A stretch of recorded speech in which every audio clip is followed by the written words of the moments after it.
And there's now push for more independent parliamentary candidates to emerge and contest for the 2024 election. So, I mean, I can even go to a Hunter West and contest as independent candidate. The National Interest Movement believes this will check the role of duopoly in Parliament and ensure more accountability and better governance. I don't know if I'm well placed to have this discussion because this was something I was thinking about when I was on my way to work this morning, so I may be biased a little. I don't know how I can stay in the middle and because it's something that I was thinking about this morning when I was coming. Now, founder of the National Interest Movement, Dr. Abubakar Foster, someone who tried to be president of this country, who is here to tell us more about this initiative and the strategy to attain that. Good morning to you, Doc. Good morning. How are you doing? And thanks for coming. Thank you. It's a pleasure to be here. You ever wanted to be president? Once upon a time. Yes. I still do. Let's assume yes. you were the president. How would you have handled, this issue about the Ghana Police Service, which is going on now? I think, first of all, it has not reached that level yet. It has to go through the process because it's a procedural issue internally within the police force. And also, of course, by extension of their responsibility for oversight, the Parliament as well. I won't pretend to be more knowledgeable than my, good colleagues, Lawyer Pencil and his friend who have dealt with it very importantly, but very effectively. The important thing for me is this.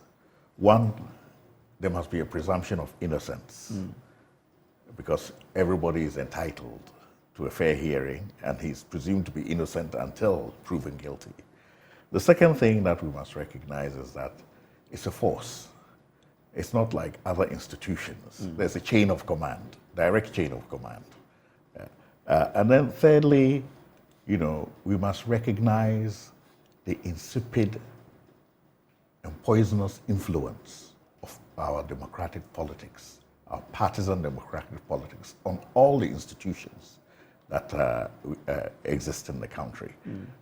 If we take those three things into consideration, the real question is, how has it come that at such a high level, people who are not even part of the police force are having a very significant say in what happens at the top there?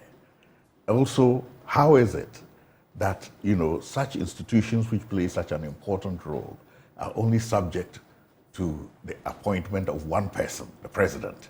Could we guard that appointment better so that some of these issues you're talking about would not even have a chance to feature? We cannot have a system where we are ruled by the lowest common denominator of gossips and lies against people. By the same token, that means you must build the institutions and check systems that ensure that the right decisions are reached in the first instance, and that when there's a problem, that you go through the right procedures. I think in a large measure, the hands of the IGP have been tied because he's the subject of the matter. And in that sense, he's not been able to use his chain of command as effectively as if he were not directly involved. It would have been entirely an internal issue. But because he's somehow involved in it, or part of it, in the sense that there are allegations of a plot to oust him, he thought maybe it would be fairer to have Parliament come in and do an inquiry. But by that same token, it also creates a situation where the chain of command is not working as it should be. Okay. And that is why you have this half and half situation, which has resulted in the withdrawal of the suspensions or interdiction. But it speaks to the issue of our institutions, how we appoint people to them, how they are governed with respect to ensuring that they work independently and fairly for everybody, and also, the overbearing power of the executive on a whole range of issues, vis-a-vis it's in relation to the balance of power between the legislature and the executive, and also the judiciary. So these are some of the reasons why our learned colleague will say that, look, this is more than just an event. Okay. It is a systemic issue that needs to be looked at in a broader context so that we make those changes. And this is exactly the same path that we have been traveling on the national interest movement. Okay. That we have problems, but these are all symptoms. They are not the cause of the disease. The real cause of the disease that we have is our interpretation of a democracy that has become adversarial, very partisan, and is influencing all institutions over which it superintends in a very negative way and in a very skewed way. And therefore, if you want to correct that, you have to have fundamental changes. It's not just a case of, in the case of Kwesi, we do this, in the case of Ama, we do this, because inherent in those decisions are the internal biases of a very partisan system that is going on. So we have to step back from it. We've had 30 years, or 33 years of democracy in the Third Republic. That is the Fourth Republic. The Fourth Republic. That is a very rich resource. It is a resource that is our own experience and peculiar to us as a nation. So we must use that in building the way forward and look at the challenges that we've had and see the new innovations that we can make that responds to the real situation facing us, not the perceived situation facing us, but the reality. Accept honestly where we have serious failings. And if we need to check ourselves, don't rely on the person's character being good. Put in place systems that reward and punish in order to move the system in the direction you want to move it in. And that is basically what the essence of what we are saying in the national interest movement, that we have had come so far. We have seen what the situation is now. There's a lot of disenchantment with the partisan system as it operates now. These issues that we're talking about are just the tip of the iceberg. There are many more issues. So why don't we begin by trying to redress these issues at a fundamental level? What gives you the confidence that, in fact, this is the way to go about all the challenges we have in our parliamentary system? I think, first of all, the evidence on the ground. You know, we've all been in this country. We've had so many changes from one government to the other and back. The options that we have on the table in terms of solving the main challenges that confront us, we have seen the results of that not being as productive as they could have been, and in fact diminishing in terms of returns to our investment in this democracy. So you must have a new solution. You cannot be in a room where all the doors are locked and you keep pushing on the doors, they're not opening, and you won't try a window to see if there's a window open where you can get out of. So we now have to start thinking how we can come up with other solutions that don't just change political party, don't just change the faces, but begin to address the real problems and challenges we have as a nation. Okay. We've come so far, but to get to the next level, we need another solution. That's why we are confident that the independent path, which is the non-partisan path, provides an avenue where we can have people, a caucus of people in Parliament, who will check the system. If in this dispensation we have had to wheel people from hospital beds to come and cast one vote, can you imagine what a healthy people with 5, 10 votes in Parliament can do? And we're not saying that that is the total sum of the solution. What we're saying is that that is a way in which we can begin. And then when you have created a sufficient foundation, then you can go to the next level of maybe talking about independent presidential candidates who will come not to push a particular agenda alone, such as reform and restoration, back to a vision of prosperity for all of us instead of a few, but also they will bring about a unity, a unification that will neutralize to a certain extent the degree of polarization that has happened fostering ethnicity and extremes in ideology and that kind of thing. So this is where we are as a people, and we have to begin thinking beyond, out of the box, to find new solutions. And I believe that if we have a system where we can use all our human resources available to us, as an independent candidate, you have a majority in parliament. If you're a presidential candidate, you have to use people from all sides. So already that begins to dampen this adversarial antagonism of winner takes all, And then it also gives you the leeway to get the best people available. And secondly, you can begin to make some of the fundamental constitutional changes that will move the vote forward. But it may be too high a target to reach in one jump. That's why we're suggesting that we can begin to promote independent parliamentary candidates, to have a caucus in parliament. And when people see the effect that they're having, then they will believe in this approach a lot more. And we can have a balance of a mix. It's not one or the other, but in most things in life, it is the balance that enables you to take the next big step forward.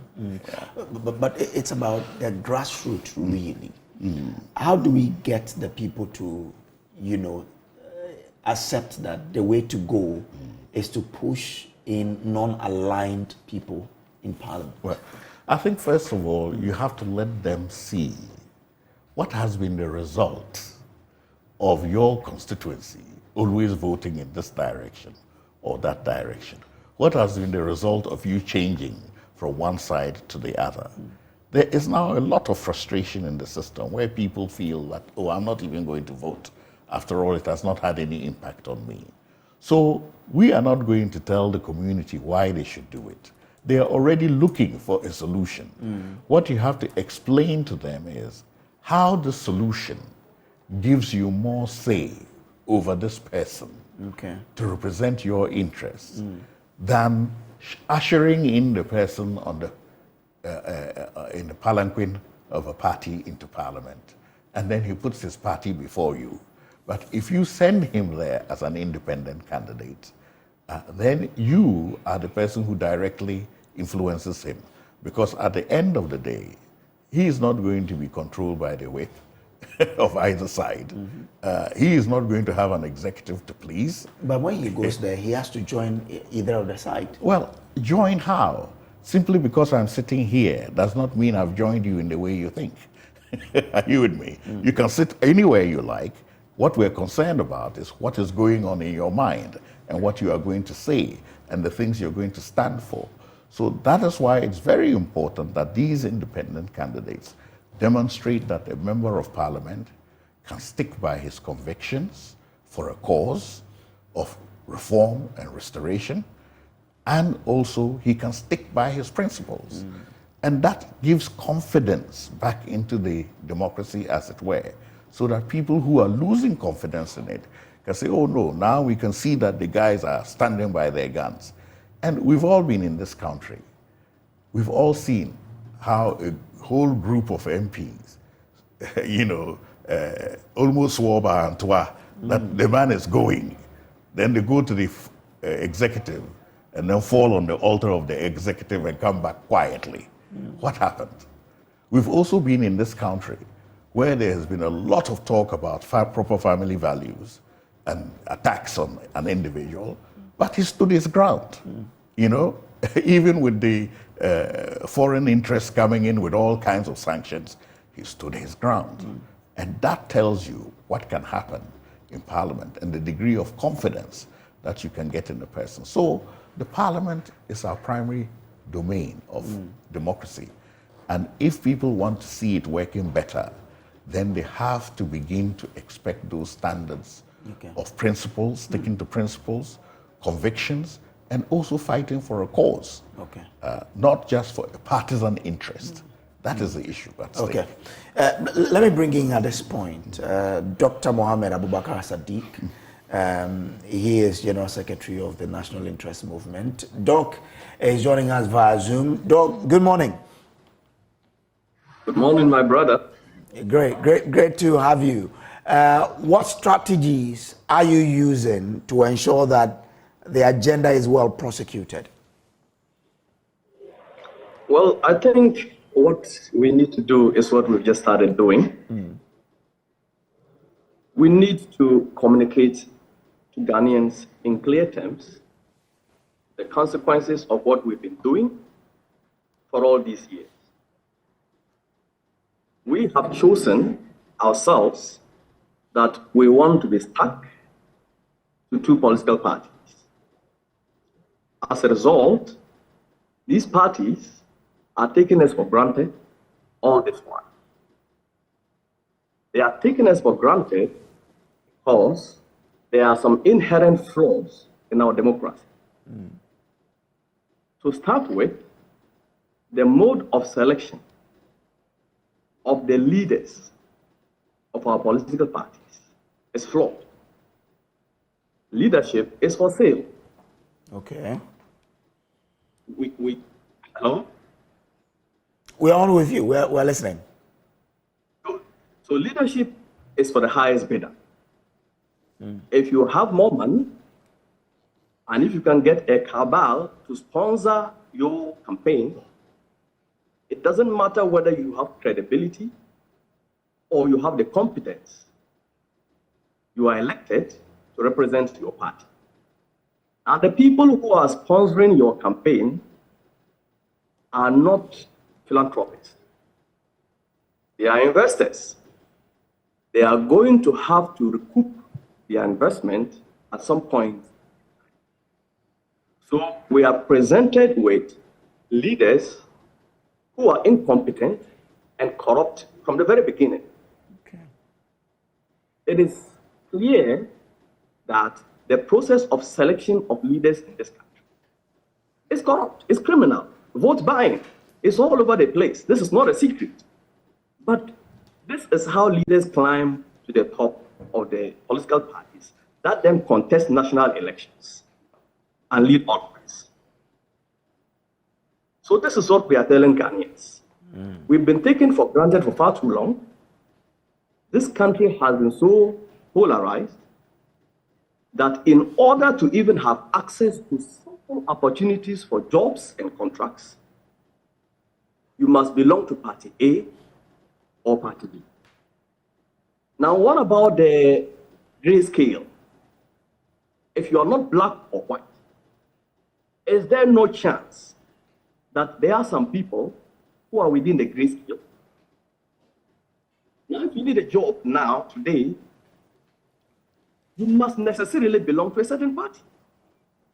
And we have seen leaders of parties boast openly how many jobs they have secured for their members. And they claim that those members are Ghanaians and they are qualified. So if I'm a Ghanaian and I'm equally qualified and I don't belong to any of these parties, does it mean that I am completely excluded from opportunities in this country? So this is what we are telling Ghanaians. Look, it is our choice to vote for parties.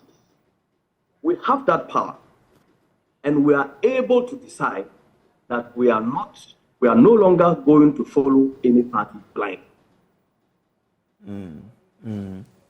But I mean, you spoke about the issue of funding. An independent parliamentary candidate will still have to have some sources of funding.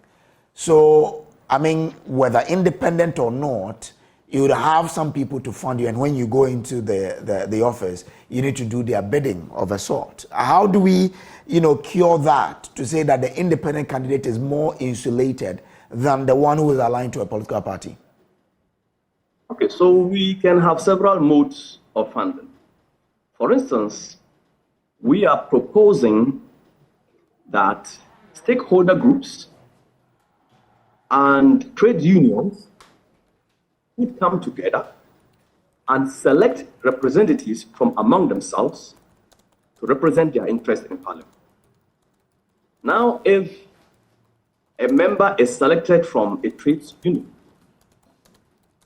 it becomes the responsibility of the trades unions to contribute the campaigns of the individual. Okay. Now, when the individual gets to Parliament, he's not doing the bidding of any political party. He is there to represent the interests of the group which took him to Parliament. Do you understand it? So you see some of the models we are proposing. So for instance, we can have teachers' union. The teachers' union is a very big constituency. Yeah. We have NAT, we have NAGRAT, we even have UTAG, TUTAG, and all these groups can And come you together. have CCT as well. Exactly. Then we can come together and present one leader to represent the interests of teachers or the education sector in Parliament. Now it becomes our responsibility as a union to contribute to the campaign of these persons. So it no longer becomes the work of a political party that puts you there and tells you what to do, so that you are no longer accountable to the people who voted for you to come and represent them, but you are accountable to the political party on whose ticket you got into Parliament. Okay. So that whether you like it or not, whether it is in the interest of your constituents or not, you must bow to the dictates of the political party. And this is what we've been running all. Okay. All right. But Doc, that sounds like a good strategy. Yes. But how well have these civil society and these associations bought into the plan? This is our next stage of consultation, where we are going to meet with the stakeholder groups and explain to them exactly what is at stake. Do you want to randomly vote separately, send somebody to Parliament and start begging the person to represent your issues? Or do you want to focus and organize yourselves? Are you with me? And send your own person under your own steam to Parliament to represent your issues. And if all stakeholder groups start organizing themselves, they will be surprised at how much easier and effective that situation is. Take, for example, let's say health workers. Most of them live around Kolebu over there. Doctors, technicians, nurses, hospital workers, they are all around there. As a percentage of that constituency, how many are there? And if you all decide that, no, we have one of our retired persons here who knows our institution inside out, we are going to select him in this constituency and send him, already he's starting on a cushion, are you with me, of votes. That is more than the average person.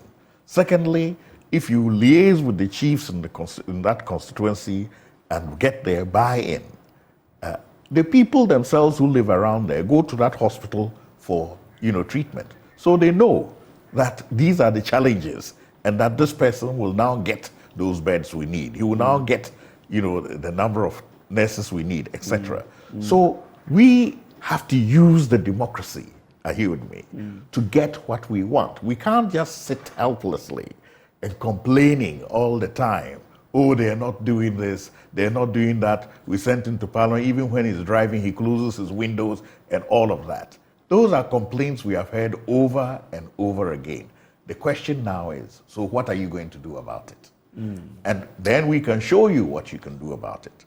Even when we come to talking about funding generally, we have upwards of 12, 16, now I think it's around 80 million registered voters, isn't it? If out of this, we say that let's target only 5 million, and we say if you're a student or casual worker, contribute only 10 CDs to the campaign. 1 million of you, 10 CDs. Is that not 10 million? Yeah. If you have a low-income job, for the whole year, for the whole 4 years, contribute only 20 CDs to the campaign for your parliamentary candidate.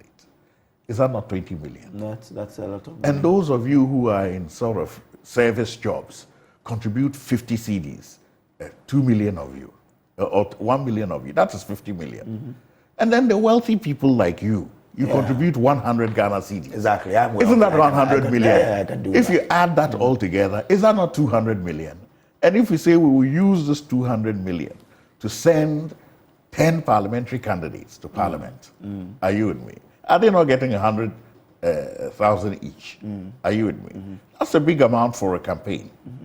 and to support you. I know that it is not as much as some other people are using, Yeah. but for a campaign that is going to depend on the people, are you with me? It's a lot because you don't have to give them money. They are now giving you money, and if they give you money, they'll vote for you. So if you have 5 of those people in parliament and they are bound by this cause to champion these reforms, etc., over time you will get the evolution. Okay. Rome was not built in one a day. day. And if you're stuck in a situation and you don't innovate a way to move forward, then you're not going anywhere. So this is what we have to do with our democracy. Okay. To avoid the frustration that builds up. And you all know what happens to those pressure cookers our mothers used to use. When it starts whistling and nobody pays any attention to it, you come and find the soup on the roof. All right. So that's Dr. Abubakar Foster. I pray that all becomes well for this campaign. Thank you. And we wish you all the best. Thank you. All right, this is still the AM show. We'll take a break. We'll be back with more. Stay with us. In good time, we can have him in camera.